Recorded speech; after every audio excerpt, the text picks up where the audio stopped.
This coastline means escape, not in a negative way, like, you know, I'm trying to escape from anything, but when you're out here, you can see things in a whole different light than you see in the city. There's so much coastline that is relatively inaccessible unless you're willing to walk, scale cliffs, what's over the next headland. It's all an adventure. It's an escape from everyday life where you don't question anything or wonder about anything, and all of a sudden you're in this wonderland of untouched beauty. You're surfing in locations where less than 5% of the population would have even seen, let alone surfed. I haven't done a lot of travelling for surfing worldwide, but I guess that's testament to the coast itself. Why bother when, you know, a day's drive away, you can have quite literally some of the best waves that the earth has to offer.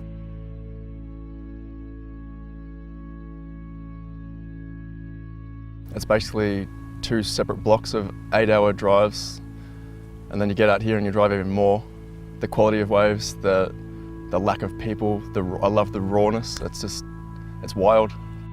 There's nowhere else I've been that captivates myself in the way that this coast does. Even if the waves aren't good, there's so many things to see and do, and you can really let yourself go creatively.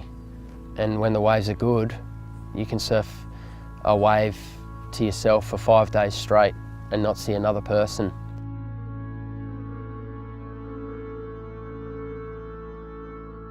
When you're on land and you're trying to figure out your life and your job and your home and just your daily chores and getting through everything, and then you get into the ocean and everything stops except for what's happening in the ocean at that moment.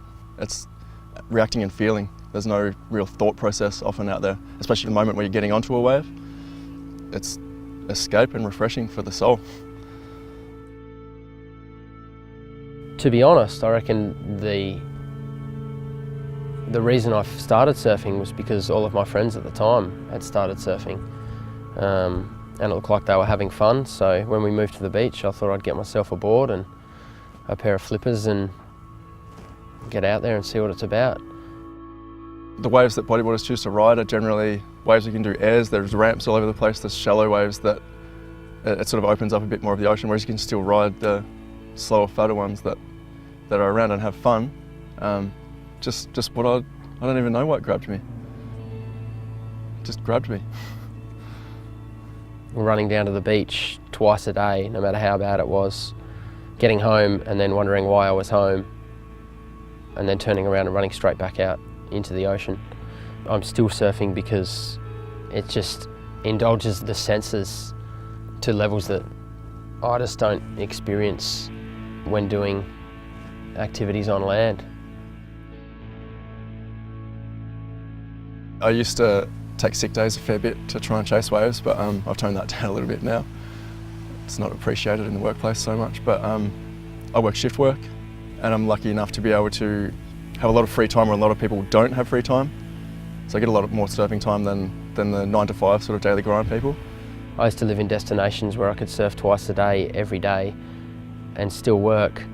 And whilst that was great, there were times when I'd probably get bored of it.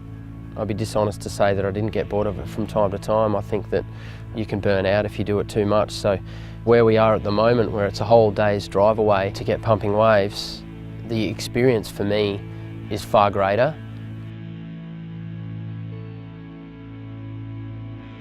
This trip's been very difficult. It's been long, it's been trying, but it's been amazing. A couple of honest dudes who generally speak how we're feeling, and that can be testing at times. They're in a car in the desert for a week. It can both be pretty intense. It's never easy when you book a trip in months in advance and you have no idea what the surf's been like. We lucked into some amazing surfs, but we also had to put up with some shocking weather. There was a couple of days in advance where winds were supposed to be good, and they ended up not doing what the technology told us it was going to do. So that was challenging. You get pretty excited. I know I get very excited about things, and to the same extent I get very disappointed when things maybe don't work out how they could have, when you were very much looking forward to them. But at the same token, we did end up getting fun waves, some that we didn't even expect. When you drive for a day down dirt roads and walk over sand hills and scale down cliffs and find a wave that you've never seen before, there's not too many better feelings than that. It's 1,000 different elements coming together that create this thing, and we end up riding that. And then when you're just to watch it, it's remarkable. I've travelled inland and I'm pretty desperate to get back to the coast every time I'm away from the coast, whether I'm surfing or not. It's just food for the soul. There's nothing that's sort of pressuring which way you sort of look or which way you feel, and you can definitely just feel like you're the only person in the ocean. It gives you a chance to battle. We don't have any battles in our lives, but you do. You go out there and you test yourself in times where things go against you, and sometimes you come out on top. The ocean means a part of life that I'd never give up for anything else.